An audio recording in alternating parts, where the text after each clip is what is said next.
Hello students, welcome to Anglo English School. Today I am going to discuss with you our first chapter in Standard 5 which is what बच्चों हमने जो Standard 5 में first जो lesson है वो देखा है our Earth and our solar system. ये जो चैप्टर है वो हमने कंप्लीट किया है राइट. मैंने जो भी आपको होमवर्क बताया था वो भी क्या किया है, सॉल्व किया है. नाउ अभी हमारा जो वर्कबुक है उसे हमको सॉल्व करना है राइट. तो ये है आपका स्टैंडर्ड 5 का इन्वायरमेंटल स्टडीज पार्ट 1 वर्कबुक. तो चलो अभी हम इसे सॉल्व करते हैं. अभी मैं आपको सिर्फ हिंट बताने वाली हूँ. अभी ही आपको सॉल्व करना पड़ेगा. चलेगा. आप बहुत ही क्लेवर हो तो मुझे पता है कि आप ज़रूर सॉल्व करोगे राइट. ये हमारी एक्टिविटी भी है और आपको कंपलसरी सॉल्व करना है. तो फॉर्मेटिव इवैल्यूएशन में इसमें हम जो ओरल वर्क है उसे भी हम हमारी नोटबुक में सॉल्व करेंगे. इससे क्या होगा कि आपकी प्रैक्टिस हो जाएगी. इससे हमें उस चैप्टर में क्या है वो अभी आपके पास बहुत ज़्यादा टाइम है राइट ना, दिन भर है. तो आप इस पर थोड़ा सोच के आंसर मुझे बता सकते हो. आंसर द फॉलोइंग क्वेश्चन, यानी कि आपको जो नीचे क्वेश्चन दिए उनके आंसर बताने. What do you see what you look up the sky in the night. अभी ये तो क्वेश्चन मैंने आपको पहले ही पूछा है. अगर नाइट हो जाए, अगर रात में हम बाहर आके आसमान में देखते हैं स्काई के, तो हमें क्या दिखता है ये आपको लिखना है. Which is the biggest star, हमें पता है sun is the biggest star. What does the earth get lighted up during the day and become dark at night. हमारी जो भी दादी माँ है, घर में जो भी बड़े हैं, वो हमें अक्सर स्टोरी सुनाते हैं राइट ना. तो उसमें हमने अक्सर सुना है जब पूर्णिमा और अमावस्या आती है तो उसमें दिन जो भी लाइट है वो कम कम हो जाती है. अभी आपको साइंटिफिक कारण जो रीज़न है वो मुझे बताना है. चलेगा. Okay. Now fill in the blank in the correct work. यहाँ जो भी करेक्ट वर्क को आपको कंप्लीट करके ये पूरा करना है. देखो the heavenly bodies that twinkle are called stars. Our earth get it light. कहाँ से हमें जो भी लाइट है वो कहाँ से मिलती है, सन से मिलती है. Dash is the most well known dwarf planets. हमने ड्वार्फ प्लैनेट्स में Pluto is the one most well known क्या है, ड्वार्फ प्लैनेट है, यानी कि यहाँ क्या आएगा, Pluto. The force of dash pulls all object toward the ground. हमने देखा है ज़मीन पर जो भी चीज़ें हैं वो अच्छी तरह से सेट है और जो भी ज़मीन पर है वो किसकी के कारण है, फोर्स ऑफ ग्रेविटी. तो यहाँ आएगा gravity. Dash becomes the first Indian astronaut to go into space. हमने जो इंडियन एस्ट्रोनॉट है वन ही इंडियन एस्ट्रोनॉट का स्टडी किया था और मैंने आपको बताया था कि और भी इंडियन एस्ट्रोनॉट के बारे में आप इंफॉर्मेशन कलेक्ट कीजिए. तो ऐसे कौन से जो इंडिया का फर्स्ट एस्ट्रोनॉट है, राकेश शर्मा, यानी कि यहाँ आएगा Rakesh Sharma. Now next, the sun in which the planet revolve around the sun is called an. जो सन के अराउंड जो प्लैनेट्स घूमते रहते वो किस ऑर्बिट में घूमते रहते राइट ना. तो उसे आपको यहाँ कंप्लीट करना है. नाउ अभी तो सेकेंड क्वेश्चन बहुत ही ईजी है. Choose the correct option from the bracket and fulfil in the blank. यहाँ जो ब्लैंक दिख रहे हैं उसे यहाँ आपको चूज करना है वन ऑप्शन और यहाँ डालना है. The planet is close to the sun is dash.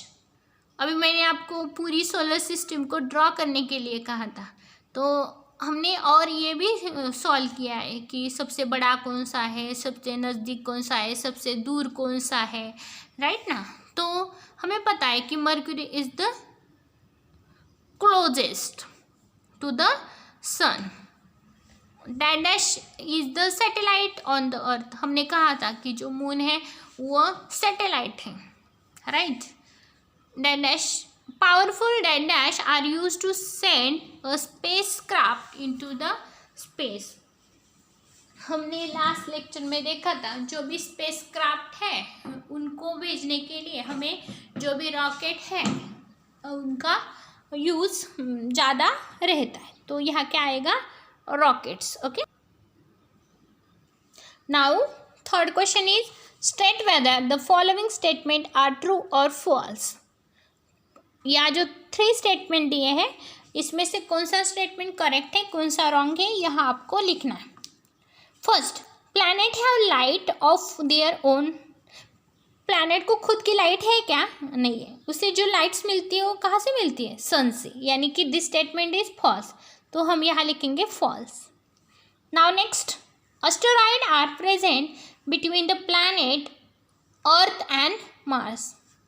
है क्या ऐसा? मार्स और प्लैनेट के बीच ये जो एस्टेरॉइड है क्या? नहीं है, राइट ना। तो जो एस्टेरॉइड है वो कहाँ के बीच में है?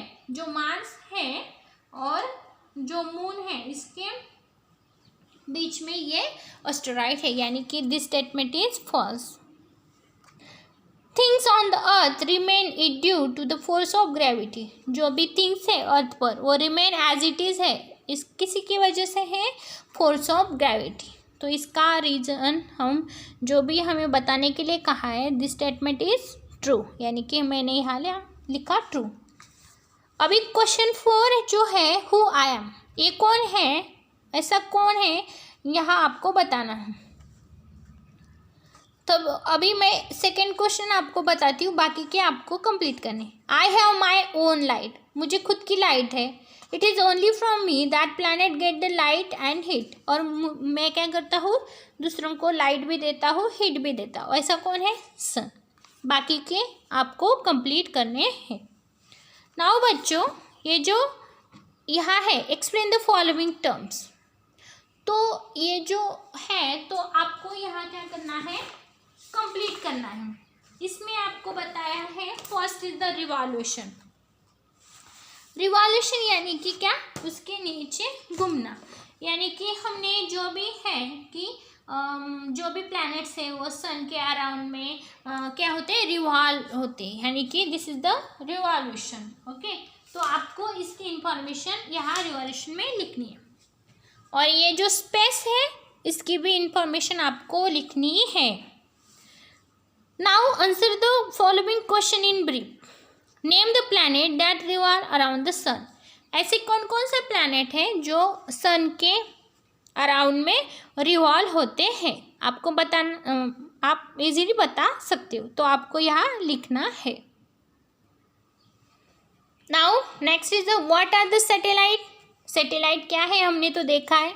Give and one example. अभी तो मैंने मून का एग्जाम्पल दिया था, तो आप यहाँ लिख सकते हो। What are asteroid. एस्टेरॉइड, ये एस्टेरॉइड क्या है ये भी हमने डीपली देखा है, राइट ना। ये एस्टेरॉइड का हमने बहुत अच्छी तरह से स्टडी किया है, राइट। तो एस्टेरॉइड आप क्या कर सकते हो, इसकी इंफॉर्मेशन यहाँ लिख दो। For what purpose are rocket use in a space travel. अभी मैंने कहा था कि जो हमारी स्पेस है इसमें जो हम स्पेस क्राफ्ट ऊपर भेजते हैं उसके लिए ये जो रॉकेट है इसका यूज रहता है, तो आपको यहाँ लिखना है। Name of the 2 India space mission. आपने जो इंडिया का स्पेस मिशन है, मैंने मंगलयान कहा था आपको, और आपको चंद्रयान, ये दोनों मिशन आप लिख सकते हो। Who are astronauts. हमने तो एक एस्ट्रोनॉट का पहले ही स्टडी किया है, विच इज़ द इंडिया का astronaut, first astronaut Rakesh Sharma. अब और एक दो को आप सर्च करो और यहाँ लिख दो, चलेगा। ओके, नाउ अभी तो आपको होमवर्क आ गया। Answer the following question in brief. What are the planets. Planet क्या है इसका तो स्टडी मैंने आपको डीपली पता है कि प्लैनेट्स क्या है, कौन कौन से प्लैनेट्स हैं, राइट ना। The heavenly bodies that do not twinkles which called as the planets, and planet do not have the their own light. Okay, they get light from the star, okay, and जो planet से revolve around the star. तो ये है answer. Now बच्चों next is the explain the force of gravity and one example. Force of gravity जो है हमने पहले ही जो फोर्स ऑफ ग्रेविटी है उसका स्टडी किया था, राइट, और उसका जो एग्जाम्पल है वो हमने फोर्स ऑफ ग्रेविटी का लिया था। कौन सा लिया था? अगर कौन सा भी एप्पल अगर ज़मीन पर गिरता है, हम ज़मीन पर स्टे है और पर स्टे है, तो किसके वजह से है? ये फोर्स ऑफ ग्रेविटी की वजह से। Okay, what information do man made satellite provide? ये जो मैन मेड सैटेलाइट है कौन सी इंफॉर्मेशन प्रोवाइड करते हैं? तो इसका भी हमने स्टडी किया था। जो मैन मेड सैटेलाइट है वो प्रोवाइड करते हैं useful information for agriculture, environmental, weather forecasting, making maps and the searching for the water, mineral wealth on the earth, okay? तो आप यहाँ लिख सकते हो what would happen to our solar system if the sun were to suddenly disappear? तो बहुत ऐसा अगर हो जाता है तो आप थोड़ा सोचिए कैसे क्या हो जाएगा, राइट ना। तो हमें सन से जो भी एनर्जी मिलती है वो नहीं मिलेगी, बहुत सारे प्रॉब्लम क्रिएट होगी। तो आप भी ज़रा सोचिए और यहाँ लिख दीजिएगा। Okay, with reference to the solar system answer the following question. Name one dwarf planets. Okay, आप जो भी है सोलर सिस्टम का रेफरेंस लेके ड्वार्फ प्लैनेट का नाम दो। एक Pluto is the dwarf planet, okay, तो यहाँ आप प्लूटो लिख सकते हो। At what position is the planet Neptune from the sun?